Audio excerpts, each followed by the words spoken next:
هاي everyone. فيديو اليوم للناس اللي عندها بيام 2026. انتم ناس عندكم شهادة تعليم متوسط في جوان كما على بالكم بلي تدخل قراية عام كومبلي وشديتهم من سبتمبر لماي حيدخل في شهادة تعليم متوسط. إيبا لازم تستغلوها بيان كوم الفو. تقراو تسيو تداركوا الأخطاء ديالكم. أول حاجة لازم تعرفوها، البيان ما يطلبش عبقرية. يبقى اي واحد يقدر يجيب العلامه اللي راك حابها على حساب الاجتهاد تاعك طبعا. يطلب شويه تنظيم واستمراريه، ما تفشلش. بزاف تلاميذ يطيحوا خاطر يقراو بلا خطه، باينه بلي ما راكش حدي استراتيجي باش تقرا عليها، راك تلقى شويه صعوبات باش تنجح ولا تدي العلامه اللي راك نتا حابها.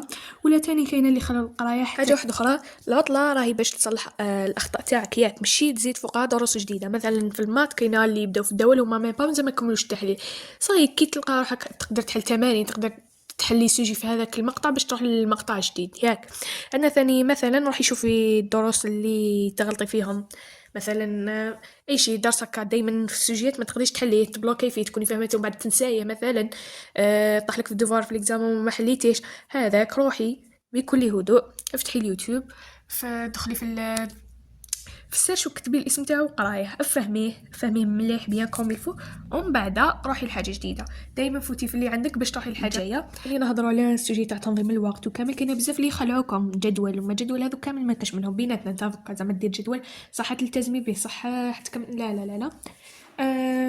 ما عليك غير في هذا السوجي تاع التنظيم وكامل. ما تقرايش المواد في نهار كامل، دوكا ماشي تجبدي لي المواد اللي عندك كامل تحطيهم لي في نهار ومن بعد تكملي ماده بعد تقولي ما كملتش مادتش. لا هذا غلطه كبيره، نقولكش ديري حكمي زوج مواد، ماده اساسيه ما عندناش اساسيه تاع علوم وفيزياء، لا لا لا لا. ماده اساسيه معناتها معامل طالع واش عندنا؟ عربيه، عندنا رياضيات وفرنسي تاريخ وجغرافيا. حكمي ماده اساسيه واش ديري لها، قرايهم الصباح وعشيه واش ديري. حكمي مواد تحبيهم، مثلا اونغلي، كاينه فيزيك وسيونس، اقرايهم عشيه. ما نقولكش السوايع شحال، برك انتي خدمي بالمنبه، عندك تليفون ديري بالمنبه، ما عندكش عادي الساعه راكي تشوفي منها. ثاني اذا تلفلك بزاف ديري كتبي في ورقه كلش دفتر. اذا عندك تاني حلي مواضيع تاع بيا قدم بداي من 2025 وهبطي تاع 2025. مثلا في المات داروها لهم شويه صعيب، ياك ما تخافيش من الغلطه في العطله تعلمك، بصح في السجل راهي تكلفك في النقطه. ياك يبقى حاولي تفهمي تطلعي على كيفاش تطرح الاسئله تاع البوام، اي دائما تكون فيها بزاف اسئله استنتاجيه، تكون ما متعلقاش بزاف بالحفاظه، يجيبوا لكم ليسونسيال عندك. وثاني شوفي كيفاش يكون التصحيح ماشي دائما يكون معك وماشي دائما يكون ضدك. ما تامنيش هذوك القصص تاع كنت 17 ومن بعد جبت 12، كل واحد يدي على حساب واش قرا. عندك ثاني قوي نقاط تاع ضعف تاعك، ياك سخسي روحك يا اخي صححتو ودرتو تصحيح الاختبارات، شوفي وشنو الماده اللي ما ديتيش فيها مليح. اذا راحت لك هذيك باينه، بصح انتي حسيت روحك انتي ما راكيش فاهمه، الماده ما ناسباتكش، ما عرفتيش تحلي، شوفي وين راكي وروحي سي كيفاش تداركي الاخطاء تاعك.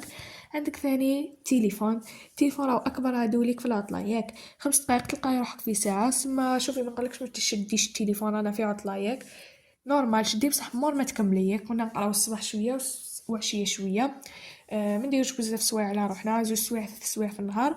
ابخي شد التليفون كيما نحب، نطلع لي ريل نشوف ما على باليش. ثاني حبيت نهضر على السوجي تاع الغيابات، سيو كيفاش ما تغيبوش. وثاني كتابه الدروسي، تكتبوا الدروسي لو كان اكتبوا العناوين هكا باش ما تلفلكمش. وثاني اللي تلفتلو كامل يروح يشوف بروغرام من الكتاب كيما العربيه. وثاني ما تنساوش تحلوا التمارين. وانا حبيت نقول لكم على السلبيه ماشي نهايه العالم، كنت جبت علامه اللي كنت حابها ولا لا حطلع الليسي. انت المهم تطلع علام.